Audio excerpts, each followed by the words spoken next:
Oi, oi, gente! Boa noite, boa noite. Nós tivemos aí um pequeno atrasozinho. Tá começando a nossa mesa, Papo de Mídias no Pong, cinema nos jogos digitais.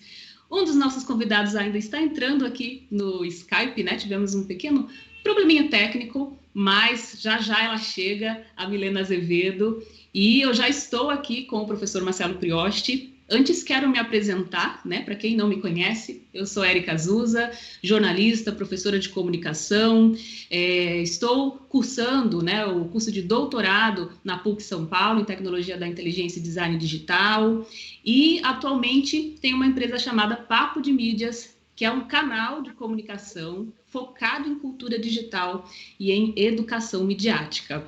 Lá a gente desenvolve também conteúdos, né, no Instagram, por podcasts e também no canal do YouTube da Papo de Mídias. Inclusive, a comunidade Pong foi um foco de observação da Papo de Mídias durante a série documental Papo de Economia Criativa, e foi um prazer poder conhecer um pouco mais a comunidade. Este ano, quando a Pong resolveu, né, enfim, já tinha aqui a trilha do GoRN, Clébia conversou comigo e me convidou para poder pensar uma mesa que pudesse abordar mídias e jogos digitais. Eu sou, assim, uma grande entusiasta, né, dos jogos eletrônicos. Eu acredito que é uma área que ainda vai crescer cada vez mais. E com tudo que eu já observei, com pessoas com quem eu já conversei que são do segmento, né, a gente percebe o quanto é uma área que aqui no Rio Grande do Norte está se desenvolvendo com muita força. Então eu fico extremamente honrada, né, pelo convite e poder estar aqui com vocês nesta mesa para trazer essa discussão. Então, quando nós pensamos no tema, eu sugeri o tema para a Clébia, ela achou o máximo, e os nomes, né, que estarão aqui com a gente também são pessoas extremamente especialistas neste segmento. Então, eu gostaria de convidar o nosso primeiro palestrante, né? Hoje, gente, eu vou estar aqui na função de mediadora, né? Para quem já me conhece, que está aí na sala, eu sou professora de comunicação, só que eu não atuo, enfim, a minha área de pesquisa não é exatamente cinema e nem jogos digitais. Então, a minha função aqui hoje realmente está mais na condição de moderadora. Quero também aprender bastante aqui com os nossos convidados. Deixa eu só colocar aqui na tela. Bom, vamos chamar então o nosso primeiro convidado, o professor Marcelo Prioste. Vou pedir para a nossa equipe já colocar ele aqui em tela. Boa noite, professor Marcelo. Aqui. Boa noite, gente. Que bom estar com vocês. Nossa, estou muito contente de estar aqui hoje.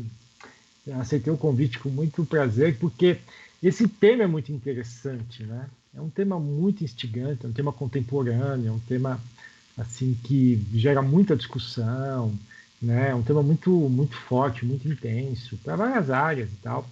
Então, Muito. a ideia hoje é de conversar sobre ele, assim. Eu vou falar algumas coisas. Eu sou professor na PUC, também na PUC de São Paulo. Eu tenho até, viu, professor, uma breve apresentação sua aqui, tá? Eu quero comentar antes, e aí eu já passo a palavra direto aí para o senhor poder estar trazendo para a gente essa temática, né? Por uma dialética entre cinema e games. Legal. Posso Por comentar favor, aqui? opa, que honra, que honra.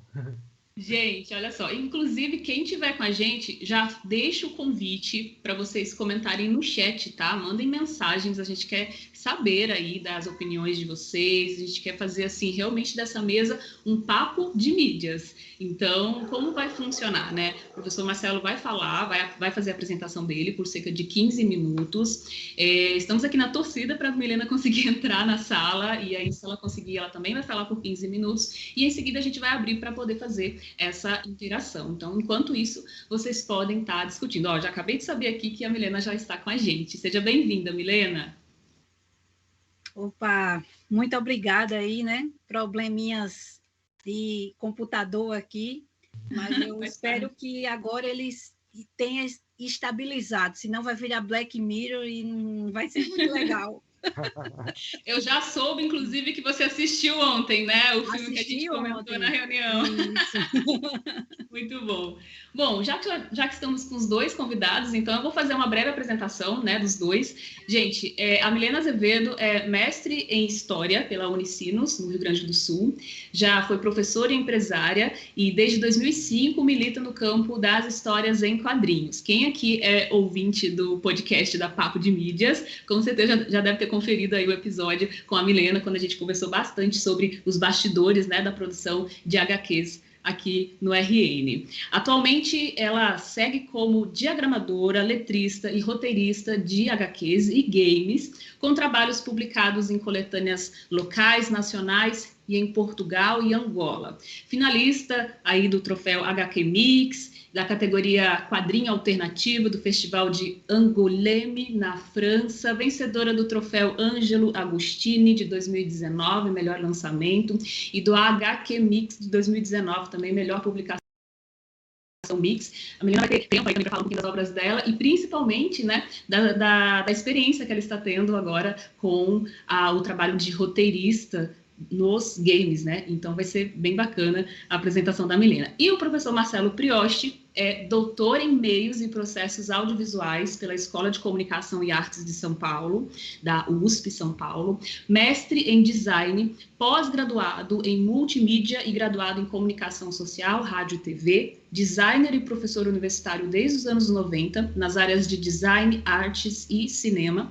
Atualmente leciona na PUC São Paulo, no programa de estudos pós-graduados em Tecnologias da Inteligência e Design Digital, o TID, e nos cursos de graduação em Design e Comunicação em Multimeios. Foi através, né, das aulas da PUC que eu conheci o professor Marcelo, e aí quando eu conversei com a Clébia, realmente eu vi que daria para a gente juntar, né, esses dois talentos para a gente entender, conversar um pouco mais sobre esse momento que nós estamos vivendo, né, que é um momento que existem aí os games que viram filmes, filmes que viram games, né, então a gente vai falar um pouco sobre essa influência dos videogames na produção cultural contemporânea, como representação, narrativas e experiências. Sejam muito bem-vindos. Já falei para vocês participarem pelo chat, vou deixar aqui o convite novamente. E agora eu vou passar a palavra para um dos nossos palestrantes, né? Eu estou vendo aqui que a apresentação do professor Marcelo já está aberta, então vamos passar então a palavra para você, professor. Muito obrigada, viu, pela sua presença.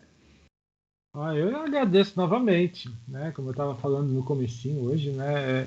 O tema é muito interessante, então eu aceitei o convite de pronto para falar sobre esse assunto. Tem muita coisa a ser conversada e tal.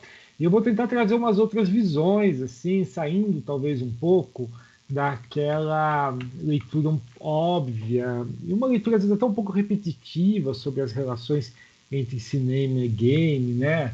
Que se fala muito sobre adaptação. Então, é um filme adaptado a partir de um game a partir de um filme. Só que tem outros aspectos que a gente pode investigar um pouco aqui, pensar um pouco juntos e tal, que eu acho que são muito interessantes. Primeiro, a gente tem que começar assim. Tem uma generalizações, né, que a gente tem que fazer aqui. Eu estou chamando de cinemas, né, ou cinema, uma forma muito ampla, com muita variedade, com muita diversidade, né? Na verdade, o cinema é uma expressão. Deixa eu só checar uma coisa com você. Aqui pra gente estava aparecendo uma telinha. Agora sim. Agora tá aparecendo o título. Entendi. Era uma telinha cinza que eu tinha deixado aqui para eu não falar nada, mas tudo bem, vamos ser Mas ele tá aparecendo e sumindo. Agora voltou. Agora voltou. Não, tá certo. Agora voltou, pronto. Voltou, ok. Então, o primeiro ponto é esse, né? Para que a gente tenha de fazer algumas ideias aqui, né? Formular alguns pensamentos, a gente vai fazer algumas generalizações. Então, a gente vai denominar como cinema uma forma meio ampla, assim, né? A forma mais presente, como ele vai se desdobrar ao longo do tempo, né? Uma forma de linguagem mesmo, né? Como ela vai aparecer nos filmes propriamente dito, como ela vai aparecer nas séries, como vai aparecer nos programas de TV. Então a gente está chamando aqui de cinema uma forma de linguagem muito ampla, né? Para a gente poder conversar sobre ela. Da mesma maneira que os games, né? Os games todo mundo sabe que game é uma coisa também com uma diversidade incrível, né? Nas suas formas, nas suas maneiras de se apresentar, né? Aí a gente tem uma variedade muito grande, né? A ideia de game é uma forma muito genérica, mas nós vamos ter que adotar um pouco essas terminologias aqui para ficar mais fácil, né? Porque senão a gente começa a entrar em muitos detalhes, muitas nuances e acaba perdendo as questões centrais. Então, eu acho que o primeiro ponto fundamental, assim, é que essa interlocução, essa conversa, esse diálogo entre games e cinema, ele está desde o começo do processo, desde o começo em que as coisas acontecem. E por isso que eu escrevi aqui, uma dialética entre cinema e games. O que é dialética? É a ideia de diálogo, de troca, de uma coisa que interfere na outra. Tá? Se a gente pensar o cinema como uma forma, né, que começa como uma forma de... Tem uma forma científica bem no comecinho, né, quando eles usavam a câmera para filmar os fenômenos, né, da natureza e tal, mas logo em seguida o cinema se assume como forma de entretenimento, né, uma forma de entretenimento bem popular, né, tecnológica. Esse é o ponto importante. É uma forma tecnológica, né? Ou seja, o cinema ele é fruto de uma sociedade industrial, né? Uma sociedade que lida com tecnologia. Então não existe um filme mais tecnológico e um filme menos tecnológico. O filme é fruto, qualquer filme, qualquer material, mesmo que seja de baixo orçamento, né? Ele é uma produção tecnológica, né? Ele está subsidiado pela tecnologia desde a sua origem. Isso explica porque, ao longo de décadas, né? Porque eu estou falando para vocês coisas que vêm lá do final do século XIX. Ao longo de décadas, ele vai se reinventando, né? O cinema funciona como uma espécie de uma esponja, né? Que vai absorvendo as outras formas e se reconfigurando dentro delas, né? Se a gente pensar, por exemplo, hoje em dia nos sistemas de streaming, né? Todas essas plataformas que tem por aí, a gente vai ver que a base de sustentação dela está ligada ao cinema na sua origem, que se retransformou, né? Que se reconfigurou para que ele fosse... ele transcorresse hoje, né, no nosso meio, no nosso cotidiano. Então, primeiro ponto, o cinema como uma invenção tecnológica, né? Aí a gente vai ter os games. Os games têm uma trajetória também muito curiosa, porque o game ele está antes da tecnologia, né? O game está ligado ao conceito do lúdico, né? Que é uma coisa que está na essência daquilo que a gente considera como humano. Óbvio que a gente pode até imaginar e ver no mundo animal e tal, a brincadeira, o jogo também está presente, mas que para o ser humano ele tem uma importância fundamental, isso a gente sabe, né? O game, o jogo, ele é uma forma de sociabilidade, porque ele é de uma maneira às vezes explícita ou às vezes mais sutil, mas ele é uma mimesis, que a gente diz, né? Uma mimesis de algum processo humano. Às vezes alguma atividade humana, objetiva, às vezes alguma coisa subjetiva. Então, quando você pega um jogo bem experimental, que tem uma interface assim, bem inusitada e tal, você pode pensar, bom, isso aqui não tem nada de experiência, ele não está fazendo mimes, ele não está repetindo a experiência. Talvez esteja, só que não uma experiência objetiva, mas uma experiência mais subjetiva, do campo do sonho, da imaginação. Então, os jogos, eles são grandes espaços de sociabilidade e de experimentação. Por quê? Eles também transcorrem em regras. Tá? Um jogo ser um jogo, ele tem que ter regra. Isso é quase universal no mundo dos jogos. Né? Um jogo sem regras, ele começa a ficar... a sair, talvez, um pouco do campo daquilo que a gente entende como um jogo. Né? Com o passar dos anos, foi acontecendo um acoplamento entre esse universo dos jogos e esse universo da tecnologia. Primeiro, a tecnologia eletrônica. Né? Então, os primeiros jogos eram de fundamentação eletrônica não digital. Né? Depois, a gente vai adentrando no universo digital. Então, a gente poderia dizer assim que o mundo dos games sofreu alguns impactos. Tá? O primeiro impacto eu vou tentar falar em uma ordem assim, mas só para a gente pensar um pouco, talvez. Mas o primeiro impacto é essa relação com a tecnologia, né? Quando começa a ideia de você construir jogos tecnológicos, tá? Isso é o primeiro impacto. O segundo impacto importante é a entrada das formas narrativas para dentro dos games. É quando entra, por exemplo, o universo do RPG, que já era uma forma de game, já era uma forma de jogo, né? Só que não tecnológico. Ele vai entrar para esse universo. Né? Uma outra coisa que vai acontecer é quando o game começa a ir para o ambiente digital, e aí é um salto tecnológico mais avançado ainda, nos computadores, né? A gente tem que partir do pressuposto que o celular é um computador, né? Obviamente. E aí o grande salto, talvez o mais recente, que está gerando hoje em dia muitos frutos, né? É quando os games vão circular pelo meio de redes, né? Os games nas redes. E aí você começa a construir plataformas imensas, né? De games sustentados a partir do princípio de rede. Não, não, tô não, tô não. Tá, ainda não, tá? Tô só fazendo a introdução, tá? Isso aqui é só a introdução, é muitas coisas. Então, agora eu passei no slide, agora eu passei. Então, isso aqui é interessante para a gente notar. Aqui é uma imagem bem do comecinho, no final do século XIX ainda, de um sujeito mexendo num cinetoscópio. O cinetoscópio é uma máquina pré-cinema. Por quê? Ela não é ainda como a gente vai conhecer o cinema, os filmes e tal, mas ela já tem uma série de características que estão relacionadas àquilo que a gente entende como cinema ou audiovisual. Porque ele está vendo aqui uma sequência de imagens em movimento. Isso era pago. Era barato, era bem barato, era uma moedinha. Ele punha a moedinha lá e comprava uma ficha, punha a ficha na máquina e ele via imagens em movimento. Aí ele punha o fone de ouvido, aí tá vendo? Ele tá com o fone de ouvido e ele ouvia um som e rodava junto com aquelas imagens em movimento. Às vezes eram sketches assim muito rápidos, pequenas histórias, eram coisas muito breves assim. A gente poderia dizer que é parecido com o TikTok hoje, de certa forma. Esse aqui é uma espécie, vocês estão vendo, uma espécie de TikTok do século XIX. Interessante, né? E aí, isso vai se desenvolvendo. Mas o que é interessante nesse ponto é que é uma forma de entretenimento da época. E as pessoas ficavam muito interessadas em ver essas coisas, né? E aqui é um salão, uma imagem de um salão dos Estados Unidos. É um salão que a imagem aqui não está muito boa, né? Uma foto muito antiga e tal, mas dá para ter uma ideia. Várias dessas máquinas, uma ao lado da outra, e as pessoas iam lá assistir coisas. Assistir, tá? A ideia era assistir. Eu gosto dessas imagens, e aqui tem uma imagem que está com uma qualidade bem melhor, é mais uma dessas casas, né? Uma casa na Inglaterra, e a gente vai ver que ela é muito parecida com aquilo, talvez o pessoal mais velho se lembre, né? Com os fliperamas, ou que é um pouco mais, né, mais novo, vai lembrar um pouco das lan houses, talvez, né?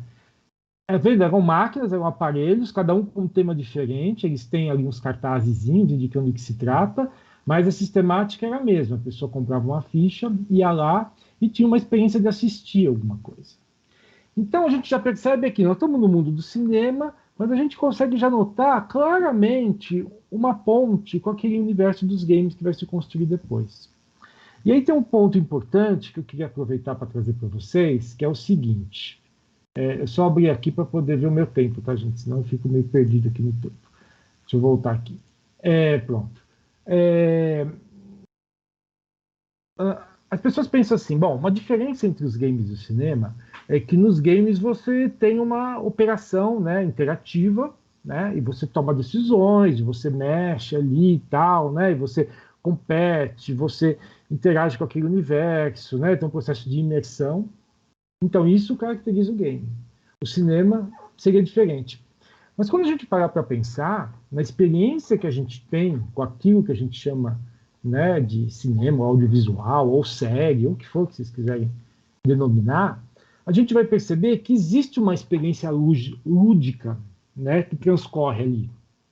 Quando você assiste um filme de suspense, por exemplo, ou um filme de investigação, você vai ver que tem uma montagem construída para você para que você desvende, por exemplo, quem é o criminoso, para que você descubra determinadas coisas. Muitas vezes, né, essas narrativas elas dão golpes nas pessoas, né? As pessoas assistem uma coisa e aí elas descobrem que elas estão vendo outras coisas. Quantos filmes que não são feitos assim, né?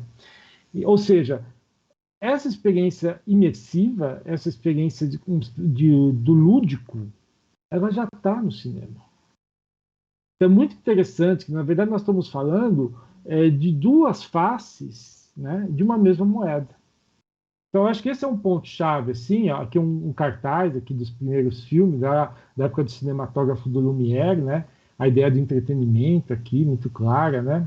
Aqui uma sala daquele comecinho, ó, custava 1 centavo para assistir um desses filmes, né? Uma coisa muito barata à época, né? Aqui uma sala já organizada na forma como a gente conhece, né? Hoje. E aqui até para quem, não sei se quem conhece aqui em São Paulo, aqui ó, é onde foi o primeiro cinema de São Paulo, não existe mais. Aqui é na Avenida São João, né? Foi tudo modificado e tal, demolido, mas aqui é onde era a primeira sala de cinema em São Paulo, o Biju Salão, tá? Bem no comecinho do século. Então, eu acho muito legal quando a gente começa a fazer esse tipo de ponte entre cinema e games, que a gente vai perceber muitas coisas em comum, né? Essa experiência das pessoas assistindo filmes, que eu coloquei aqui, uma cena do filme, chama Os Sonhadores, esse filme. Fala muito do pessoal dos anos 60, que era muito envolvido com a ideia de você assistir um filme, se envolver com o filme, né? É uma ideia muito própria dos anos 60. E é interessante que eles, no começo do filme, eles estão assistindo um filme e tal, e o carinha fica pensando, por que a gente assistia o filme tão de perto? Aí fala assim, era porque a gente queria receber a imagem primeiro, antes das outras pessoas. Olha que ideia engraçada, né? A gente queria estar lá na frente, para logo que a imagem saísse lá da projeção, a gente já recebesse. Então, essa experiência imersiva que o cinema proporciona, ela tem muita relação com essa experiência do game. Tá? E aí a gente vai ver uma série de desdobramentos a partir daí, né? Que esse mundo do game tem proporcionado nos últimos anos. Então, assim, isso aqui que eu estou falando agora para vocês é uma espécie de uma introdução, né, para a gente poder pensar um pouco nisso, para a gente ampliar um pouco, né? Deixa eu voltar aqui para a minha imagem aqui, para a gente poder voltar um pouco para essa ideia e sair daquele esquema de que a gente só pode comparar um filme com um game no momento que o filme é parecido com o game, né? Ou um game é parecido com o filme, né? Aquela coisa dos games, né, mais cinemáticos, né?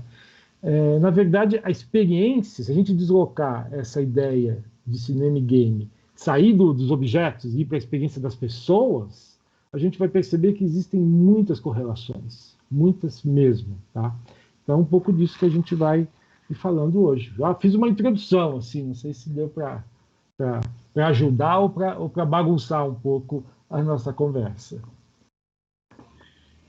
Maravilha, maravilha. Muito obrigada, professora. Assim, eu acho que o que você colocou aí já deixa a gente o quê? Com um gostinho de quero mais, né? Porque é muito curioso quando a gente visualiza imagens de um passado distante, né? Início do século passado, com características tão semelhantes com espaços que nós temos hoje em dia. Né? Então, é muito no sentido da gente perceber que é realmente uma construção, né? As narrativas passam por esta construção e a gente vem percebendo o quanto as novas tecnologias estão transformando a forma de consumir filmes, né? Vídeo que está acontecendo com o cinema agora do ano passado para cá, devido à pandemia.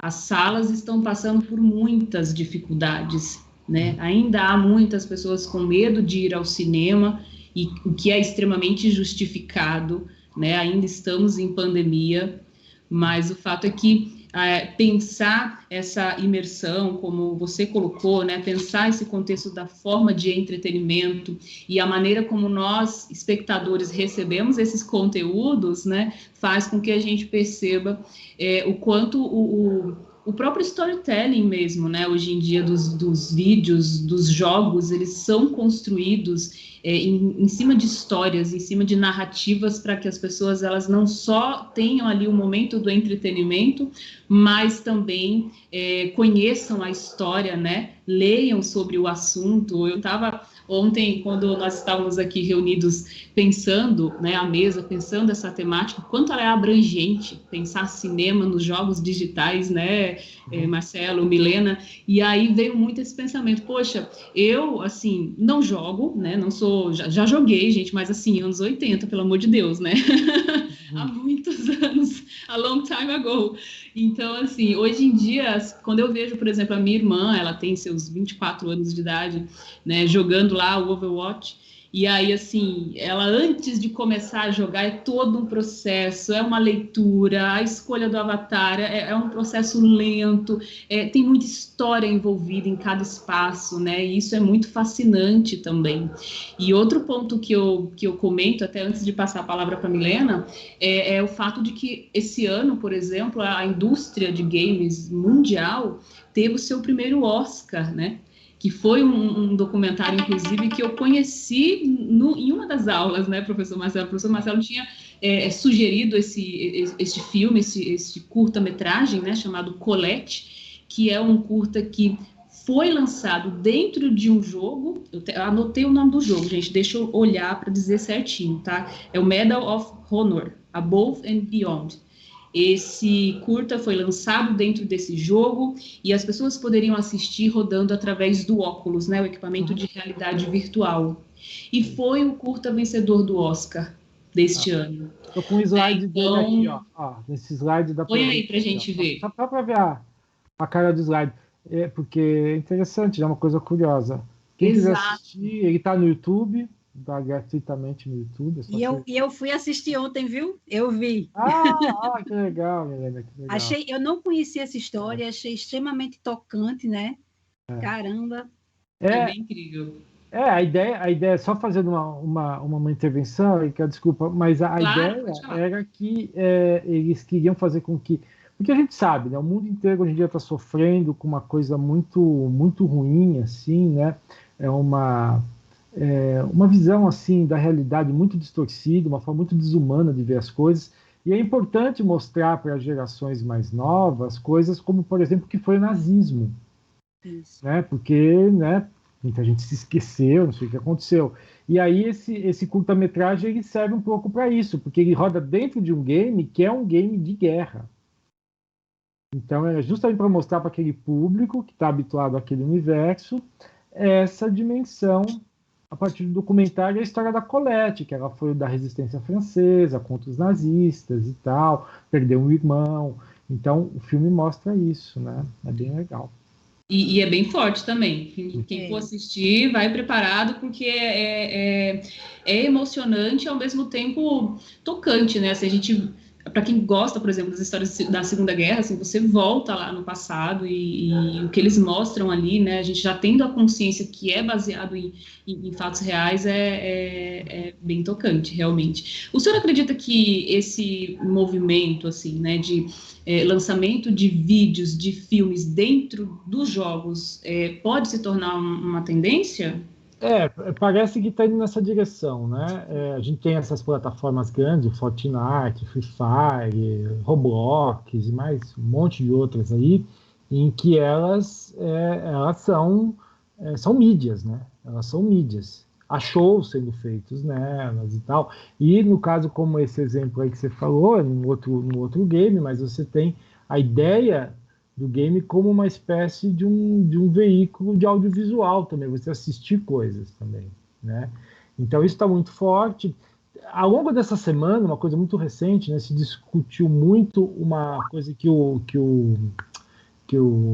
Facebook vai lançar nos próximos dias, né, que eles chamam de metaverso, que se você for ver em termos assim operacionais, pelo que eles comentaram e tal, seria uma ideia dessas, uma grande plataforma, né, em que tudo transcorreria dentro dela. Então eu acho que é um pouco essa direção. Agora sim, é muito difícil fazer essas previsões, né, essas coisas vão vingar ou não e tal, porque tem muitas variáveis no meio e tal, mas o caminho é um pouco esse, e é a partir dos games. Os games que deram essa dica desse universo que poderia ser desenhado dentro do computador e as pessoas interagindo dentro dele. Então, sem dúvida. Só me permita aqui Claro, pode falar. Milena, inclusive assim, eu já vou passar a palavra para você, tá? Você já pode responder e já pode ir para a sua apresentação. Beleza. Então, deixa eu dar o boa noite aqui, propriamente dito, direitinho, né? Porque eu cheguei meio chegando, já que a gente estava falando, aí eu caí aqui, o computador deu a louca. E assim, adorei. O professor disse que foi só uma introdução, né? Mas introdução bem encorpada, professor Marcelo, e assim, quando a gente pensa o início do cinema, né? Já com os Lumière, já com o cinematógrafo mesmo, ele foi já imersivo, porque quando eles exibiram, né, o trem chegando na estação, as pessoas que estavam vendo correram, porque achavam que o trem mesmo estava passando ali e ia bater neles. Então, foi um desespero, né? Então, a primeira grande experiência assim, de projeção com cinematógrafo já é uma experiência completamente imersiva, né? E aí, pessoal, na minha fala agora, eu gostaria de me prender um pouquinho à questão do roteiro, né? Já que eu sou roteirista de quadrinhos há 16 anos, eu era professora de história, eu troquei a história com H maiúsculo pelas histórias em quadrinhos, e aí não deixei de fazer pesquisa, né? Óbvio, porque para todo roteiro a gente precisa fazer pesquisa, quanto mais pesquisa, melhor. E, assim, eu tive uma experiência anterior com roteiro, eu já fiz, o que eu mais faço, claro, é roteiro para quadrinhos, mas eu tenho experiência de roteiro para cinema, de um longa e de um curta, que infelizmente não foram filmados, né? E antes de chegar no ano passado, que eu realmente escrevi o roteiro de um game, eu tenho uma experiência anterior, onde a gente fez várias reuniões, várias pesquisas, fizemos uma história gigantesca, que aí o prólogo a gente resolveu fazer em forma de quadrinhos, porque a história era muito longa e a gente não tinha verba para fazer cutscene, né? Então, e para ficar aquele texto todo ali, maçante, para o jogador ler, para se inteirar do que estava acontecendo, ia ser meio chato. Aí a gente pensou em fazer um quadrinho de 32 páginas, aí eu escrevi o roteiro, e o quadrinho terminava onde o jogo iria começar, sabe? Só que muitas coisas aconteceram, o projeto não foi para frente, e esse eu fiquei só no argumento, não escrevi o roteiro. Mas o ano passado, o pessoal do Estúdio Kraken me chamou para a gente desenvolver One for Sorrow, que é um jogo que se passa aqui em Natal, é um jogo policial, de detetive. Eu acho que vai ser point and click, tá? No formato do point and click. E o assassino, são 3 vítimas, com 7 suspeitos, né? E o assassino, a cada vítima, que vai acontecer num local, assim, importante aqui da nossa cidade, né? Natal, o assassino ele vai deixar uma citação de Edgar Allan Poe, certo? Então, eu tive que me debruçar na obra do Edgar Allan Poe para puxar uma citação que contextualizasse com aquele assassinato específico, né? Mas antes de falar do roteiro de game em si, eu queria só que a gente voltasse um pouquinho no passado, viu, Érica, para os jogos que você jogou do Atari, né? Que eu não sei se você vai lembrar. Ô, Milena, não entrega, Milena. Poxa vida! Mas eu sou mais velha do que você, viu? Olha, eu joguei Atari junto com o TK2000, gente. Saí. Quem jogou o TK2000 sabe que era só a gente queria muito jogar, porque era com a televisão, era como se o computador era como se fosse um teclado, tá?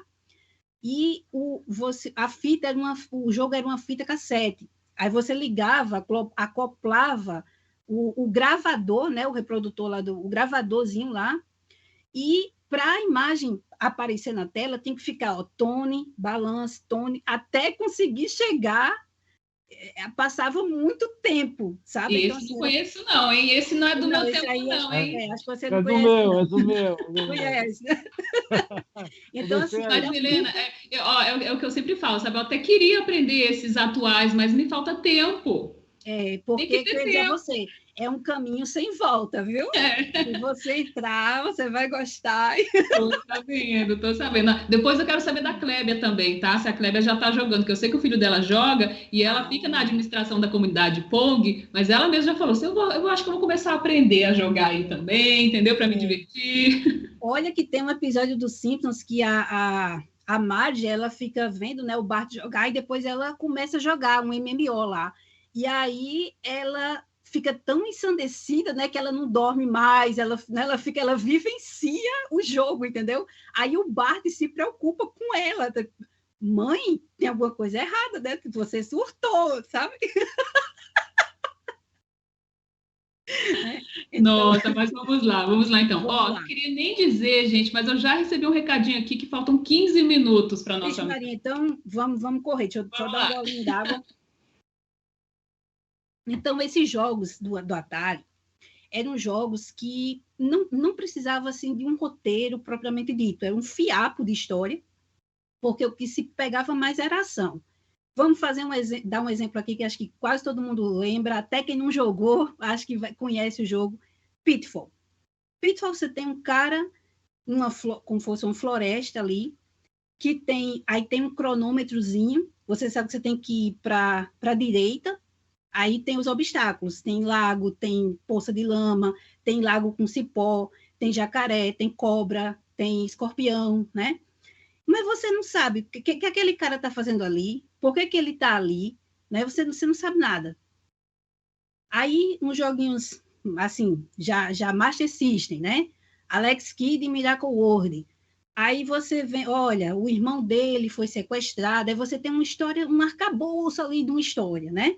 Aí você, beleza, mas são jogos muito focados na ação. Quando você chega aí no PS1, vamos dizer assim, você já tem um primeiro flerte com os games. Aí a geração vai, né, crescendo. E, para mim, quando chega no Xbox 360 e no PlayStation 3, o que era um flerte virou um casamento. E um casamento muito sólido, que vem, né, cada vez mais aí se encorpando e ganhando muita força. Então, se antes o programador, né, ele tinha aquela ideia, aí ele ia lá, fazia, beleza.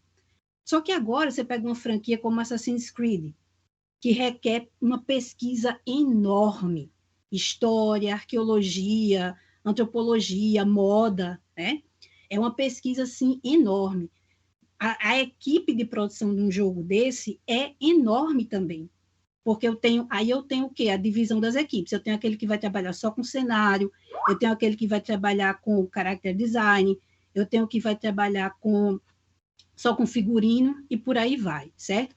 Então, isso fez com que as empresas precisassem contratar roteiristas, porque eu tenho que ter uma história, e não só uma história, eu tenho que ter subtramas ali dentro, certo?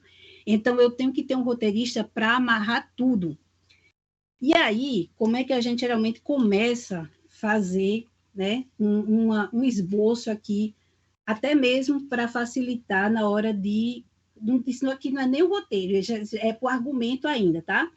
Você tem uma situação e você tem, sei lá, 2, 3, 4 possibilidades de agir. Essas possibilidades, elas vão levando, a progressão da história, vai chegar um ponto em que, pronto, aqui eu fiz uma brincadeira, você está na cena 3, se você foi para o caminho 3A, você pula o quarto estágio, já vai para o quinto. Mas se você escolhe 3B ou 3C, você vai aqui, ó, ir para o final, digamos assim, final original, ou então você vai caminhar para um final alternativo, certo? Então, o roteirista de game, o roteiro de game hoje, ele é muito parecido com o roteiro do cinema, que a gente vai fazer a descrição das cenas, aquela descrição bem, como é que eu vou dizer, bem ampla, tá? E a gente precisa colocar, diferente do cinema, alguns detalhes, porque o programador precisa saber o que é que... Pronto, vamos supor, eu estou no RPG. O protagonista cumpriu, foi uma missão, né? Foi uma side quest, e aí ele ele está livre para explorar o cenário. Só que eu tenho que explicar para o programador que, ó, se ele for numa árvore tal, ele vai encontrar um código, certo? Porque se eu deixar assim, não, ele explora a área, tá? Aí num cantinho tem um bocado de flor branca, e numa área ali sozinha tem uma flor que cresce, uma flor rosa. O que é essa flor rosa, né? Então eu tenho que detalhar tudo para o programador. Diferente do roteiro do quadrinho e do cinema, no roteiro do jogo, a gente tem o roteirista não é tão solitário, né? A gente está sempre dialogando com o diretor do jogo, com o programador, porque quando você está fazendo o roteiro, às vezes você tem uma ideia que o programa que o programador está usando, ou as habilidades do programador, não comportam. Então, às vezes, a gente está pensando numa coisa hiper, ultra, mega bombástica, mas que o programador não vai ter condição de desenvolver. Então, a gente tem que pensar em outra forma de fazer aquela cena, certo? Então, assim, é um roteiro extremamente detalhado, é um roteiro que, eu vou dizer a você, que cansa um pouco. Se você não gostar, ele é um pouco cansativo, né? Porque, como eu falei, você tem a história central e você vai ter que ter histórias, 2, 3, 4 histórias diferentes que vão acontecer, e dentro dessas histórias, quando você conversa com um personagem, você tem múltiplos diálogos, e alguns jogos, esses diálogos e as suas ações também envolvem questões morais. Então, dependendo da forma como você for agir, você pode ser alguém bom ou alguém ruim, sabe? Outra coisa também que a gente tem que indicar é som, assim, aqui vai acontecer, é som mesmo da natureza, aqui é som de um animal, de um inimigo que está chegando, né? Então, eu tenho sons indicativos, aqui entra uma trilha sonora, entendeu? Então, tudo isso a gente especifica no roteiro, certo? E como o tempo está passando aí bem rápido, né? Eu vou indicar para o pessoal que estiver vendo aqui a gente e quiser trabalhar com roteiro para game, esse livro aqui, gente, ó, é muito bom, certo?